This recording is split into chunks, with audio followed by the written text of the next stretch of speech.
John Street, así, Juan Calle, porque estas explicaciones, digamos, esta explicación que dio Mitre, que la dio, digamos, bueno, más a fines del siglo XIX, digamos, no fue la primera, hubo otras, nada más y nada menos que uno de los partícipes de la revolución, el Dian Funes, un cura revolucionario, raro esto, ¿no? Bueno, hubo varios curas revolucionarios de Mayo, podríamos decir. No revolucionarios porque ellos tenían una ideología revolucionaria. Eran católicos y romanos, así que eran poco revolucionarios. Pero en el contexto histórico lo eran. Entonces el Dian Funes, ¿qué va a decir? No, acá en realidad Mitre había dicho que no había pasado nada, también que la revolución había sido en paz, ¿no? Se comió, digamos, los levantamientos, digamos, los contrarrevolucionarios, etcétera, etcétera, las muertes, en fin, las ejecuciones, etcétera, etcétera, ¿no? Pero, digamos, tenía que decir que esa revolución había sido en paz, porque los próceres justamente habían sido extraordinarios, incólumes. Entonces, Funes, ¿qué va a decir? Encargado por la Asamblea del año 13, le dicen, hacenos una historia de la revolución, de los acontecimientos, para que queden para la posteridad. Entonces Funes dice, yo no soy el mejor escritor sobre estas cosas, pero bueno, lo voy a hacer. ¿Qué dice básicamente? Bueno, hemos aprovechado el momento de crisis de la monarquía y produjimos esto que pasamos a denominar Revolución de Mayo. Y esto pasó acá en Buenos Aires, ¿no? Y tiempo después, en la década del 20, va a venir otro cura, Gorriti, de Jujuy, y en un congreso, en el Congreso Nacional, que se desarrolla en 1826, va a decir, sí, efectivamente acá no hay revolucionarios. Digamos, los revolucionarios que dicen ser los revolucionarios de Mayo, no son solamente los porteños que estuvieron ahí. Nosotros también, en Jujuy, fuimos revolucionarios. También, en todo caso, hicimos la revolución. Así que, minga de reconocimiento para nadie. ¿Por qué? Porque en ese momento Rivadavia había mandado un proyecto para reconocer a los revolucionarios de Mayo, ¿no? Iba a ser una pirámide, es lo único que está puesto todavía, la pirámide de Mayo, ¿no? Todavía la tenemos ahí, fue renovándose esa pirámide, y el proyecto era hacer una gran fuente en donde estuvieran inscriptos los hacedores, los revolucionarios de Mayo, ¿no? Pero el asunto era, ¿y quiénes son los revolucionarios de Mayo? En ese mismo congreso había varios. Juan José Paso era uno, por ejemplo, de ellos. Pero el sentido era reconocerlos para después otorgarles un estipendio, digamos, una jubilación a los vivos y una pensión a las mujeres, a las viudas. Entre ellas la mujer de Moreno, de Mariano Moreno, que estaba muerto, ¿correcto? Pero no hubo nada porque no se pusieron de acuerdo. Ya ven que los políticos no son así ahora, siempre fueron así mezquinos, ¿no? Etc. Entonces el cura Gorriti dice, no, acá no hay revolucionarios. Acá aprovechamos un momento que fue la crisis de la monarquía española. Y lo dice básicamente así, como lo va a decir después, en todo caso, mucho más, de manera más fina y más trabajada, digamos, justamente un François Guerra, un Alperindongui, etcétera, etcétera. Así, miren, acá, si no hubiese sido por la crisis de la monarquía, es decir, si no hubiera sido por la crisis del monarca, ¿no? En 1808, parece que nada hubiera pasado. Eso es lo que decía Gorriti, cuidado. ¿Qué va a decir otras versiones? Desde el punto de vista económico, por ejemplo, para tomarnos de esas invasiones inglesas, John Street, un investigador y historiador británico, perdón, americano, Juan Calle, así, John Street, que escribió varios artículos sobre la influencia británica en el Río de la Plata, dice,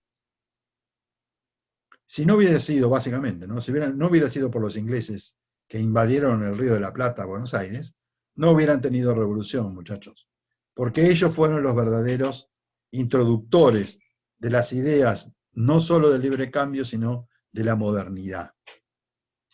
Les introdujeron la semilla de la modernidad, de la industria del libre comercio, de las aspiraciones burguesas, etcétera, etcétera, etcétera, del consumo.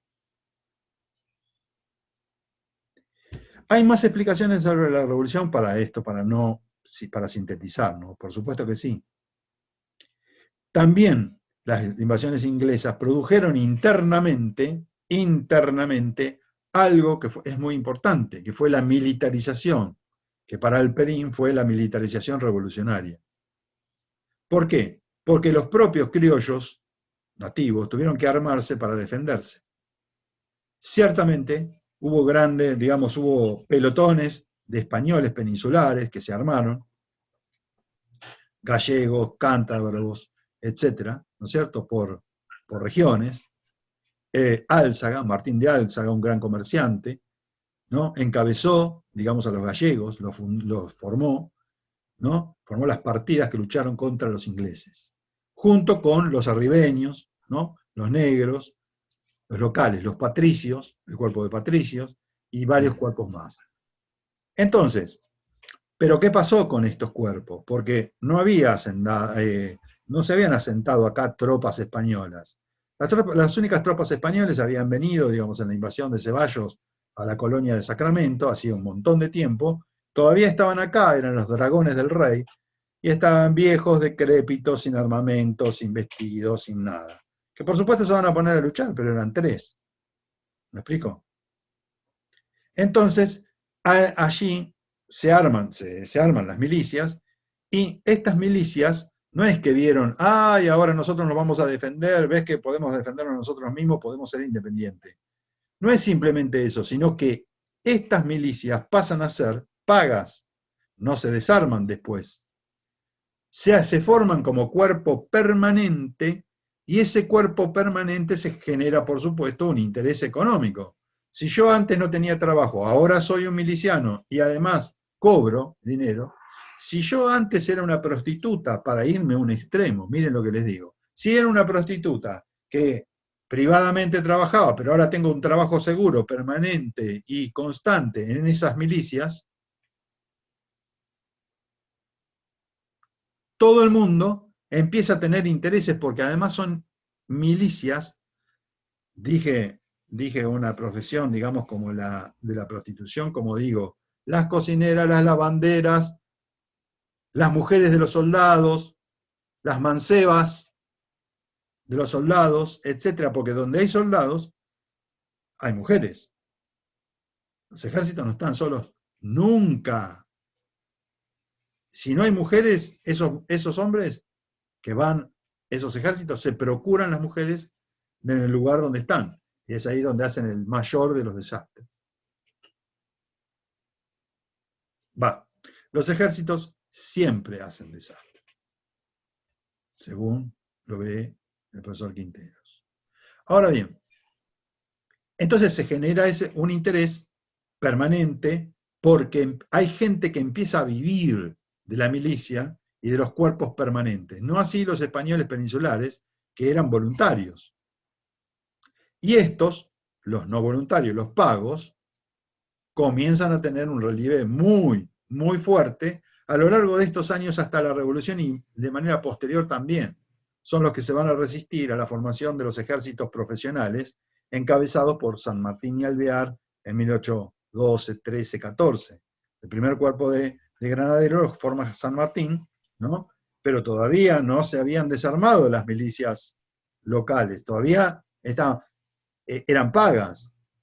Y este pago comienza a tener una influencia decisiva en los gastos del Estado virreinal primero, porque todavía el virrey no había caído, ¿no es cierto?, en 1807, 1808, 9, 10, y después en el Estado revolucionario o postrevolucionario, cualquiera sea la figura de ese Estado. ¿Por qué? Porque eran nada más y nada menos que entre 7.000 y 9.000 personas que mantener, en una ciudad que tenía unos 50, 60.000 habitantes. ¿Me explico? Y háganme acordar, en todo caso, si tenemos tiempo, de explicarle cómo se mantiene un Estado. Cómo cubren los gastos el Estado desde entonces, desde siempre, cómo se cubren hasta el día de hoy. ahí tenemos una explicación de cómo esas milicias revolucionarias creadas por el Estado y solventadas por él, comienzan a tener una influencia decisiva, ¿no? Decisiva en la toma de decisiones. Toma de decisiones que para el 25 de mayo va a ser muy importante, porque cuando Mitre habla de que el pueblo se expresa en la plaza, posiblemente está expresando no simplemente los 300, 400 tipos que andaban dando vuelta por ahí, sino que estuviera escuchando el ruido de los cuarteles que estaban ahí nomás, la plaza de armas, ¿me explico? En donde había una multitud de milicianos, incluyendo los patricios, que hacían sonar los tambores porque estaban reclamando la revolución. ¿Me explico? Y eso también era en el pueblo, porque allí estos milicianos, ahora formados en cuerpos permanentes, toman, digamos, partido desde el punto de vista político. Me voy explicando, ¿verdad? Muy bien. También, junto con esta formación de las milicias, lo que nos va a decir Alperín es que se forma una élite dirigente. Una élite criolla dirigente mucho más grande que la que nos había explicado Mitre. ¿Me explico? Y que va a actuar en conformidad, digamos, con esta otra élite, ¿no? Militar. Es una élite criolla intelectual más una élite militar que emerge de ese proceso de militarización revolucionaria. Hay unas explicaciones más antiguas también, que incluyen, digamos, los viejos levantamientos de indios, como Boleslao Levin, por ejemplo, que se ha reconsiderado en los últimos tiempos, que dice, bueno, también hubo levantamientos de indias en Chuquisaca en 1809, donde estuvo justamente un Bernardo Monteagudo, previo, digamos, otro revolucionario de Mayo, pero previo a la Revolución de Mayo, y participó de ella. Ahí hubo un levantamiento también muy importante, estuvo el levantamiento anterior, digamos, de los indios en Paraguay, ¿no es cierto? Es decir, Tupac Amaru y otros, etcétera, que todos ellos son como antesalas del proceso revolucionario, que habría que considerarlas como dentro de. Bueno, Profesor, sí, no, yo quería comentar también, en general, estas miradas, estos enfoques, que muchos no son excluyentes, son como ideas que se pueden complementar, se suelen trabajar en el secundario. Lo que también veo es que se trabaja la idea de que la Revolución de Mayo no fue una revolución, o que se discute o se debate qué características tuvo y si es realmente un proceso revolucionario u otra cosa. sí, estás en lo cierto. Justamente hay una pregunta, después de todas estas explicaciones que podemos dar, que no son excluyentes, ¿qué es esto? ¿Fue una revolución o no? Bueno, finalmente, también en el campo de las ideas, ¿no? Teníamos aquella visión de que esta revolución había sido fuertemente influenciada por la Revolución Francesa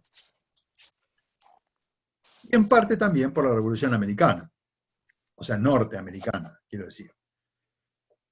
Tocqueville, etcétera, etcétera. Y en el caso de Francia, obviamente, toda la Revolución Francesa, expresada, digamos, en la Declaración de los Derechos del Hombre. Muy bien. Esa ilustración había influenciado a esta ilustración. Y lo que yo les planteé ya desde la semana pasada era que no era así, en tanto y en cuanto la ilustración que había influenciado a nuestros ilustrados era una ilustración española, no francesa. Era la propia ilustración española, porque la monarquía española se había visto renovada, reformada por la ilustración, por el conjunto de la ilustración europea. Pero ¿cuál era el resultado de eso? Era una monarquía, seguía siendo una monarquía católica reformada. ¿Me explico? ¿Y quiénes eran los que influenciaban a los nuestros? Y un Jovellanos, un Martínez Marina, digamos, intelectuales que actuando dentro de la monarquía, porque todos eran funcionarios reales, habían influenciado también a través de los cursos, de las universidades, etcétera, etcétera, a un Manuel Belgrano, por ejemplo. ¿De acuerdo? Entonces, quiere decir que la Ilustración española no adoptó, así como así, el conjunto o los resultados que promovió y provocó la Revolución Francesa. Piensen nada más que la Revolución Francesa no solamente cortó la cabeza del rey, sino que persiguió a todos y cada uno de los curas y sacerdotes, los asesinó, los mató. Y a los que no pudo matar, no los mató porque huyeron en gran medida a España, que los acogió, los resguardó. ¿Me explico? La mejor imagen que nosotros podemos obtener de lo que pasó en estos años y en esta época, y con esto comienzo a responderte, digamos, si hubo o no una revolución, Nicolás, es la siguiente. Una obra literaria, les voy a citar una obra literaria, que es histórica literaria, que se llama Un día de cólera. ¿La conocen? Lo escribió Augusto Pérez Reverte. Brillante. Es un librito relativamente corto. Yo comienzo con eso, digamos en Historia Argentina 1, comienzo con esa novela. Porque trata de los acontecimientos del 2 de mayo de 1808, cuando apresan a los reyes, a Fernando y a su padre Carlos IV. Carlos IV. ¿Podría repetir el autor, profe? Augusto Pérez Reverte. Bien. Recontra conocido, escribió de todo. Un montón de novelas. Pero el tipo es profesor de historia, ¿sí? Y se consultó para esto, hizo una consulta de archivo gigantesca, que lo hace del 2 de mayo de 1808, cuando el pueblo de Madrid se expresa en las calles en contra de los franceses. Francia invade España, ¿no? Hay 20.000 soldados afuera de España, afuera de Madrid, ¿no? Y otro tanto dentro. Hay unos cuantos, digamos, soldados dentro, digamos, que están ocupando la ciudad de Madrid. ¿Y qué hacen los ejércitos españoles? Se quedan cada uno en los cuarteles y no hacen nada. Porque se supone que Napoleón los va a proteger a todo, al conjunto. Y hay un pacto, digamos,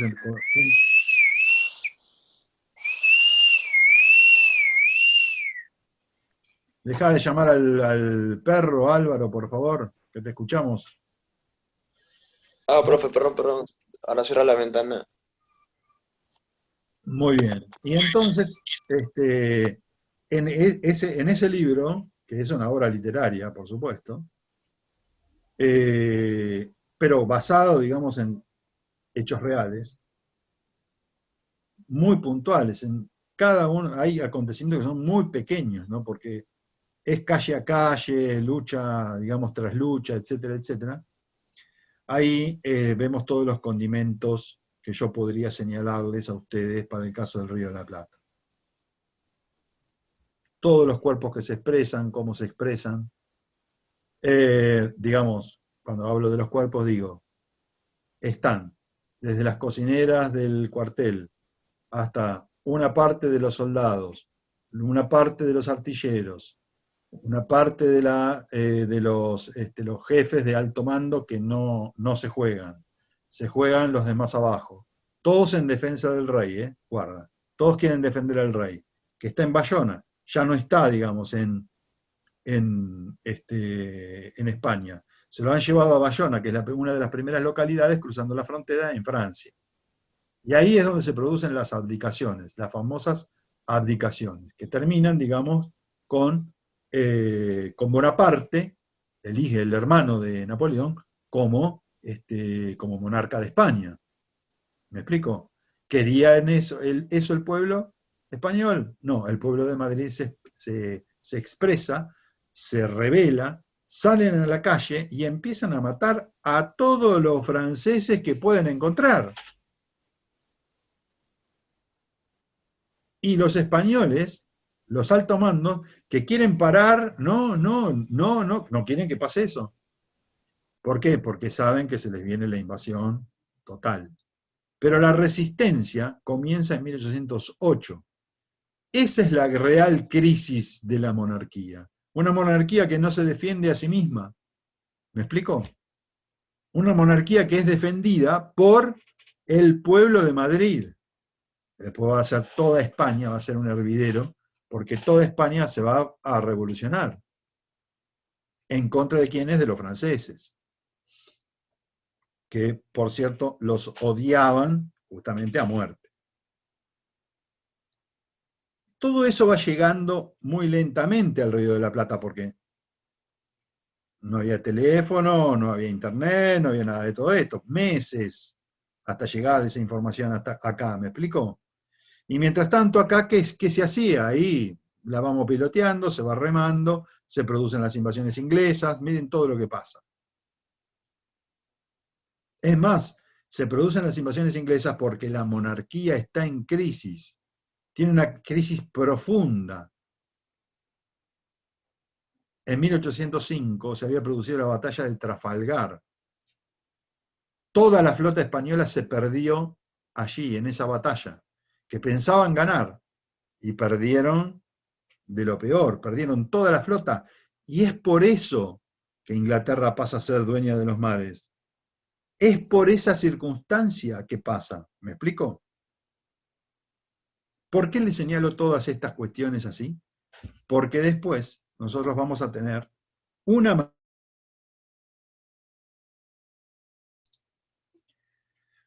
manera particular de comprender los procesos revolucionarios, que nos llevan después a decir a profesores del secundario, maestras del primario, profesores de la facultad, a decir, por ejemplo, a cuestionar que esto no fue una revolución. ¿Por qué no fue una revolución? Les preguntaría yo. ¿Y qué van a decir? ¿Se van a ir a los hechos y van a demostrar?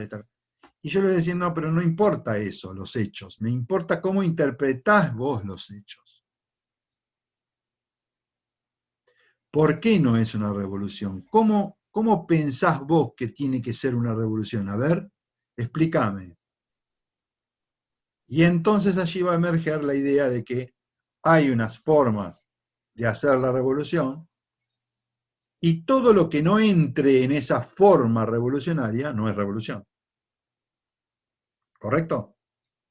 Por ejemplo, si nosotros interpretamos con retomamos, digamos, alguna concepción marxista, las hay más abiertas, por suerte, nos van a decir, no, bueno, eso no puede ser una revolución porque no puede haber una revolución democrática burguesa, tal como la planteaba Marx, porque primero no había burguesía, después no había industria, después no había proletariado. Entonces, ¿qué había? Había unas formas feudales, hubo unas resistencias, algunas peleas, alguna cosita así nomás, y mientras tanto la siguieron piloteando hasta tanto, se conformaron una burguesía nacional, y después recién, después de la industrialización, íbamos a tener un proletariado. Y después, con un proletariado fuerte, hacer la revolución. Ahí vamos a encontrar una verdadera revolución. Un proletariado, por supuesto, totalmente empobrecido, una fuerza de trabajo explotada, marginada, pobre, etcétera, que justificara, por supuesto, la reacción. Y esa reacción que es una reacción revolucionaria, ¿no? Entonces ahí vamos a encontrar después una revolución, digamos, verdadera. Mientras tanto, si no hay burguesía, estamos recontra atrasados. Tenemos que pasar primero por una revolución democrática burguesa y después recién una revolución socialista. Esto no lo decía cualquiera, ¿eh? Esto lo planteó Marx así. Marx. Entonces, claro, ¿esto qué era? Nada. Nada. No, porque acá no se cambiaron las estructuras, te puede decir cualquiera, cualquier ignorante te puede decir, no, pero en 1810 no se cambió ninguna estructura, no pasó nada, no puede haber revolución. ¿Cómo no cambiaron las estructuras? ¿Cómo que no? Te estoy diciendo que antes, te lo decía Mitre, en 1808 cambiaron las cosas. ¿Por qué? Porque la idea es que si no hay una ruptura, no hay un rompimiento, no hay un ejército que choque contra otro, no puede haber revolución. No puede haber cambio. Y es un error, porque los cambios se sucedieron de igual manera. Nada más y nada menos pasamos de un monopolio a un libre comercio. Eso es una ruptura total. Total. El 25 de mayo de 1810 se produjo ¿qué? Una revolución política. Una revolución política, ¿cómo que no? Es más, aquellos que dicen, no, no hubo revolución, piensan que la revolución se da de una sola manera, y es el tránsito del antiguo régimen a la modernidad. Pero ese tránsito del antiguo régimen a la modernidad se da de una sola manera, no de dos, ni de tres, ni de cuatro. Se da a través de una modernidad capitalista, etcétera, etcétera, etcétera. O sea, el tránsito hacia una sociedad burguesa. Y como esto no pasó, te van a decir que no hubo revolución y no hubo nada. Es la idea de que hay un solo camino hacia la revolución. ¿Me expliqué? Y no es así. Todo demuestra, todo está delante de nosotros. Hace pensar que hay varios caminos hacia la revolución. Incluso para aquellos revolucionarios que dicen ser revolucionarios, les voy a decir esto. Si siguen entrampados en esa visión, jamás, nosotros estamos destinados, un pueblo atrasado, sometido por el imperialismo, por los imperialismos, por los oligarcas, por lo quien sea, porque quien diablo sea, estamos destinados a jamás salir de esa postración. Vamos a tener que esperar, vaya a saber hasta cuándo, que es lo que planteaba por otra parte un Marx y un Trotsky. Esperen, muchachos, a renovarse, a producir algún adelantamiento, a progresar en algo y después charlan respecto de la revolución. ¿Me explico? Esa es la idea, esas eran ideas son ideas muy acendradas, que están muy establecidas y que hay que discutir porque obturan el conocimiento de lo que nos ha venido pasando. Entonces, ¿desde dónde viene, digamos, en todo caso, una visión un poco más matizada, que es lo que nos interesa? De estas ideas que dicen, no, pero no hemos prestado suficiente atención a los datos que provenían de todo el imperio español, de lo que le pasaba a la propia monarquía, que entra efectivamente en crisis, y a un elemento que no hemos considerado, que es la simultaneidad de las revoluciones. Porque si nosotros venimos a lo provinciano y vemos, pero Mariano Moreno, pero Belgrano, pero las invasiones inglesas, pero la nación que se expresa en la plaza, pero el pueblo, y entramos en esa discusión eterna, permanente, para ver quién argumenta mejor, nos estamos olvidando, estamos dejando de lado, estamos pisoteando un hecho que es evidente, y es que la revolución no fue solamente en Buenos Aires. Se dio de manera simultánea, y al ser simultánea en el Perú, en Nueva España, incluso en México, en todos los lugares, eso nos está diciendo más, no nos está hablando de los problemas locales, nos está diciendo que eso es un problema del conjunto de la hispanidad. ¿Me explico? Y por eso Guerra y Anino nos hablan de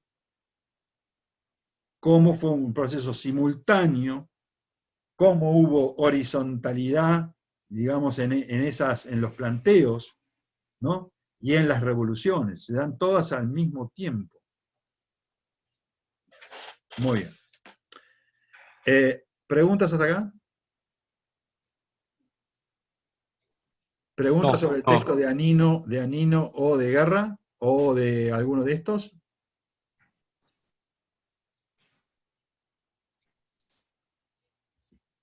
Capaz que no leyeron el texto de Anino todavía, ¿no? No, no, yo en mi caso no lo leí, no voy a mentir. Bueno.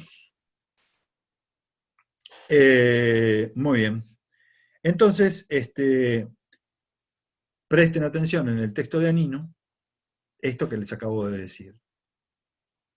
Vean que tiene, digamos, cuando se produce la revolución, no es una, son muchas. Y de todas ellas se produce un fenómeno que no era conocido y que no tenía por qué pasar, pero pasó, que fue la construcción de numerosos estados nacionales, incluyendo, digamos, la formación del Estado Nacional español. España no era una nación en sí misma. Se creó como nación a partir de su propia revolución. Ellos también hicieron una revolución. Y una cosa también muy importante es que de las cosas que van quedando así como lecturas que no son cuestionables, ¿no? Que no se cuestionan, que no se piensan, es que mayormente nuestra revolución y las revoluciones hispanoamericanas se vieron como revoluciones de independencia, o sea, de liberación nacional. ¿Me explico? Porque tomaban, digamos, a los españoles como ejército, como una ocupación, como algo ajeno, digamos, a lo que va a ser después un Estado Nacional. Pero si no existía el Estado Nacional, no existía. En todo caso, eso lo podrían haber hecho los pueblos indígenas, podrían haber iniciado una guerra de liberación nacional, pero no después de 300 o 400, 500 años de colonización, me explico, de ocupación.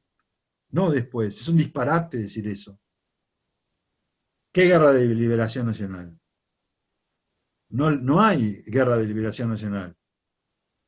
Lo que pasa es una implosión al interior de ese conjunto que era la hispanidad, era Hispanoamérica, para el caso de América. Y era también España peninsular, para el caso de España en particular, que como les digo, hace su propia revolución. ¿Ok? Entonces, prestan atención, digamos, a esto que nos dice justamente Anino. Miren, lo más parecido a esto sobre todo, digamos, esto es hasta cierto punto apasionante, por lo menos para mí lo es, porque no hay, digamos, en la historia de la humanidad un ejemplo similar al nuestro. Lo único más parecido, digamos, a lo que le pasa a Hispanoamérica es la implosión de la Unión Soviética, que cuando cae, se compartimenta y genera una multitud de estados nacionales. ¿Me explico? En un proceso que, por supuesto, fue distinto porque ahí venía de otro lugar. Pero quiero decir, es lo más parecido en la historia de la humanidad. Lo que ocurrió en el Imperio Español fue harto original. Y es esto lo que destaca, por eso me gustan estos autores, es esto lo que destaca Anino. Y si leyeran a Guerra, que es bastante más largo, se darían cuenta que ahí está bastante más justificado. Que no fueron los únicos, también el propio Alperín Dongui lo planteó en la década del 60. Lo plantea en la década del 60 cuando aquí en la Argentina se discutían otras cosas, obviamente, ¿no? Ahí había otras discusiones. No estaba de moda discutir estos asuntos. Se daba por sentado, digamos, una lectura, se hacía esa lectura y ya está. Entonces, Alperín venía a discutirlo a eso, pero decían, no, ¿qué venís a discutir? Dejémoslo para otro momento. Bueno, tanto es así de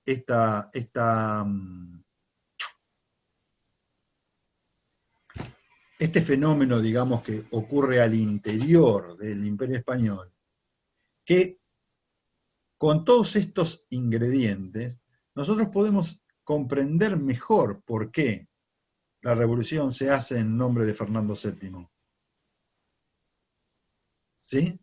Porque alguien dice, por ahí también, digamos, los profesores mismos dicen, pero la revolución, fíjate que hasta Mariano Moreno quería hacer la revolución, digamos, en nombre de Fernando VII, me explico, del rey. No querían la independencia, no querían esto. Bueno, dale, así cenamos, bueno, por lo menos Ariadna, Ariadna, sí, voy a cocinar. Ariadna, Carne, que estoy congelando la carne. mira vos, che, ¿no? Vamos a comer carne descongelada, supongo que rápidamente en el microondas, porque no tenemos tiempo. 8 menos cuarto, vamos a hacer. La sacamos Tiene del que estar freezer. frisada. Si está frisada, peor aún. Claro, si está frisada, la vamos a... Escuchame, Ariadna Baccarini. Nos estás haciendo armando el menú, Ariadna. No me escucha, Ariadna. Que no tengo hambre, tengo hambre. En fin. Les decía entonces que comprendemos mejor por qué, digamos, estos revolucionarios de Mayo hacen la revolución en el nombre del rey. También en otras regiones hicieron lo mismo. Y lo hicieron así porque formaban parte, desde el punto de vista cultural, mental, desde el punto de vista de las ideas, de un conjunto que era la monarquía española, era el imperio español, y los nativos, los criollos incluso, se sentían parte, más o menos, algunos no tanto, porque ya habían tenido problemas, digamos, justamente con esa monarquía reformada, pero eran parte, digamos, eran súbditos del rey, eran parte de la monarquía, eran parte del imperio. Esto a lo mejor a nosotros nos parece que no, pero realmente era así. Es decir, bueno, como vamos a suponer, como si nosotros, digamos, a nosotros tuviéramos que renegar, por decirlo así, de una tradición, ¿me explico? ¿Cómo vamos a renegar la tradición? No nos entra en la cabeza renegar una tradición que tenemos, digamos, en la Argentina. Nosotros renegamos de todo, de todas formas, ¿no? Pero independientemente de eso, lo quiero plantear así porque no puedo plantearlo de otra manera. Es como si nosotros negáramos que somos argentinos.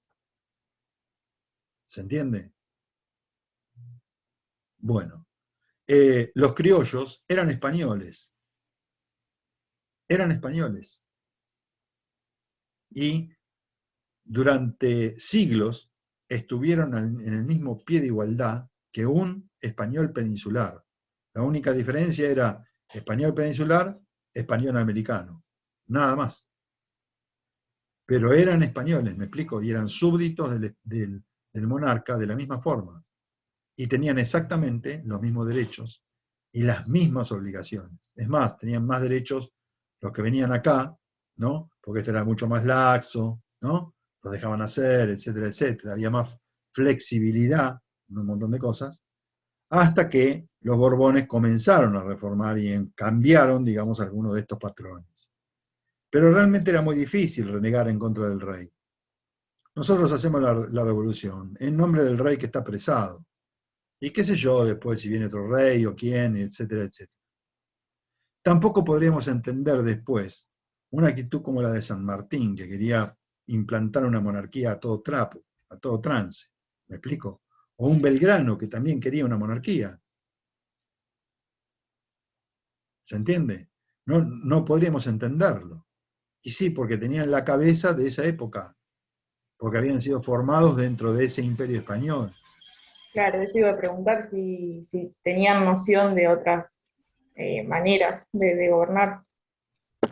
Sí, fíjate vos que sí la tenían, pero pensaban que para estos lugares, para los confines de estos territorios, lo mejor no era justamente la república, ¿no? Es decir, pensaban que monarquías, digamos, más si se quiere, algunas monarquías un poco más abiertas, no tan cerradas como la monarquía católica, ¿no?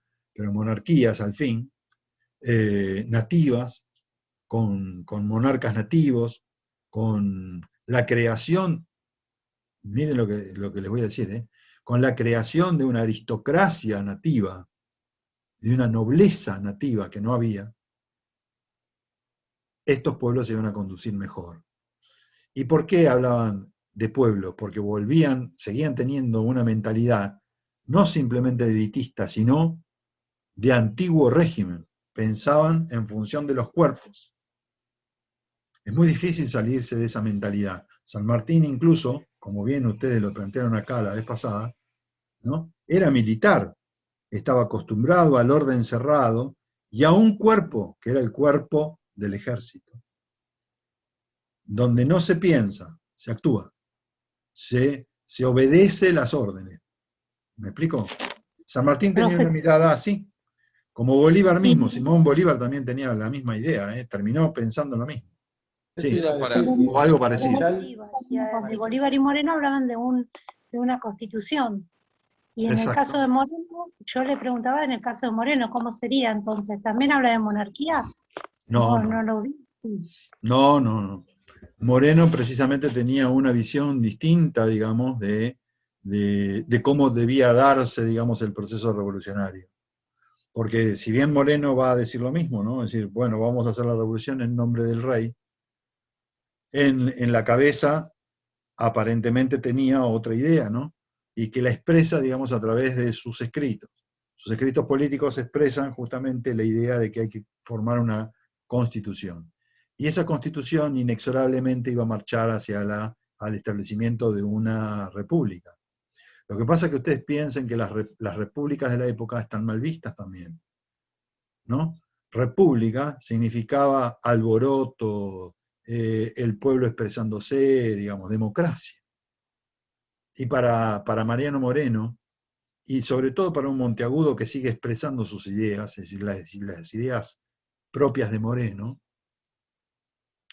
era fundamental, digamos, la democracia, porque el pueblo debía expresarse de alguna manera, debía lograrse el consentimiento de todos. ¿Me explico? Lo que pasa que ellos eran rusonianos, por decirlo así, y Rousseau, digamos, es muy rechazado, digamos, no solo por intelectuales, sino por las corrientes de ideas de la época, muy permeadas por las monarquías, incluso parlamentarias. Tenemos que pensar, por ejemplo, cómo Inglaterra también influye con su ejemplo, digamos, de monarquía parlamentaria que funciona perfectamente bien. Se sigue teniendo un monarca, ¿no? Y tiene representaciones del pueblo, ¿no es cierto? Y además es una monarquía que tolera, por decirlo así, las disidencias. Allí ha nacido el liberalismo. Y estas corrientes, por ejemplo, por supuesto, Moreno la va a tolerar, pero San Martín no. Liberal, en esa época, diría yo, lamentablemente como ahora, el término liberal era una mala palabra.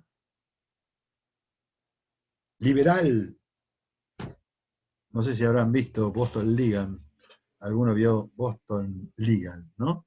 El conservador le dice, demócrata, demócrata, como si fuera una mala palabra. Bueno, acá era lo mismo. Destud de Tracy, gran pensador francés, era, digamos, señalado con el dedo por ser liberal, en el sentido de que era un radical, porque los liberales eran radicales en ese momento.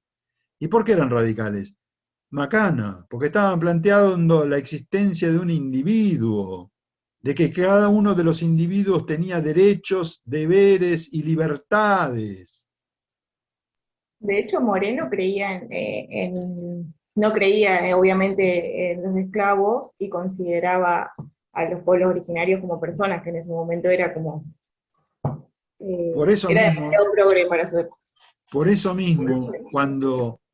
Miren que yo soy un crítico muy fuerte, soy un crítico muy fuerte para algunas cuestiones que hacen al liberalismo, que ha planteado el liberalismo, y sobre todo muy crítico al capitalismo, ¿no? Pero me pone furioso que gente que no tiene ni idea de todo este tipo de cosas, que ha planteado incluso todo un desarrollo del liberalismo, trate al liberalismo como si fuera una mala palabra. Pero por favor, es de ignorantes decir estas cosas. Sin el liberalismo de aquella época no hubiéramos podido tener la revolución femenina. Porque sin el desarrollo del individualismo, mejor dicho, de la individualidad, de la persona, del ser humano en sí mismo, del individuo que promovió, digamos, el liberalismo, no hubiéramos tenido nada de todos esos avances, teóricamente, ¿no? De los avances, digamos, de los derechos de las mujeres, de los derechos de lo que se consideran como las minorías. Ustedes piensen que las mujeres fueron consideradas minoría siempre, una minoría castigada, entre el siglo XIX peor. Incluso la Revolución Francesa, la Declaración de los Derechos Humanos, no contempla la inserción de las mujeres, porque las mujeres eran consideradas menores de edad. Pero es un largo camino, un largo recorrido en donde muchos de estos liberales se plantean precisamente cómo hacer porque imagínense, si están planteando, digamos, che, ¿qué tal si hacemos una república? Y son castigados por eso, le parecen que son radicales, imagínense si hubieran planteado el voto femenino. ¿Saben quién planteó el voto femenino por primera vez en la Argentina? ¿Saben quién fue el que planteó por primera vez en la Argentina modificar el lenguaje para hacerlo más accesible a los sectores populares, no como ahora con el lenguaje inclusivo, que es un disparate total? ¿Saben quién fue? Castigado seguramente por alguno de ustedes, seguro, y en esta facultad total. Sarmiento, muchachos. Sarmiento propuso por primera vez en la Argentina el voto femenino. Planteó por primera vez en una carta en 1841, chicos, que las mujeres son individuos aparte del hombre. Miren lo que les digo.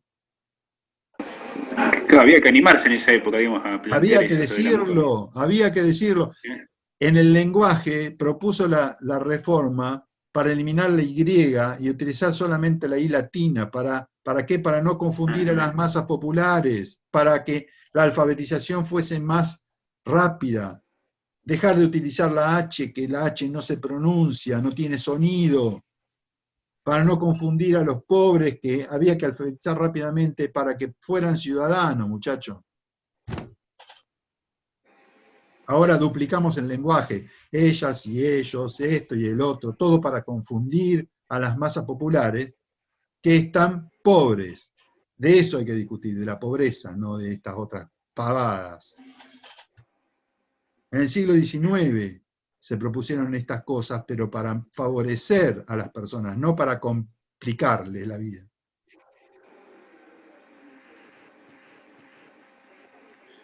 Y esto que yo les estoy narrando ahora, que pasó, digamos, en esta hispanidad, se vuelve a dar de forma simultánea también en los procesos, porque hubo un primer periodo después de la Revolución de Mayo, en donde no pudo ser, digamos, establecido ningún Estado nacional. Y entonces, ¿qué se promovieron? Se promovieron reformas de hecho.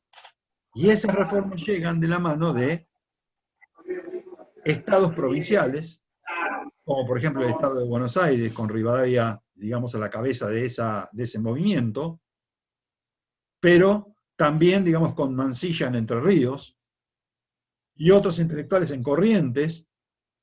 La primera ley de educación fue en Corrientes, de educación pública en Corrientes, ¿de la mano de quién? De los liberales, muchachos. De esa idea que tenía el liberalismo de establecer, digamos, educación para todos. Sí, porque los de ahora no son liberales, son cualquier cosa o eliminar no. los cabildos, crear leyes, digamos, que favorezcan la eliminación de los privilegios. De eso hablaban, y eso planteaban, y no solamente acá, también en Venezuela, también en Colombia, en Perú, en Chile, en Uruguay. A lo largo de todo el continente hubo lo que aquí se denominó la feliz experiencia. También en Guatemala, que hubo un intento de crear la República de Guatemala, una república que incluyera a otros estados de estos, Nicaragua, El Salvador, más pequeños. ¿Me explico? En donde hubo reformas importantísimas, donde se pensaba, digamos, elevar el nivel de vida, porque acá estos de Mayo pensaban en elevar el nivel de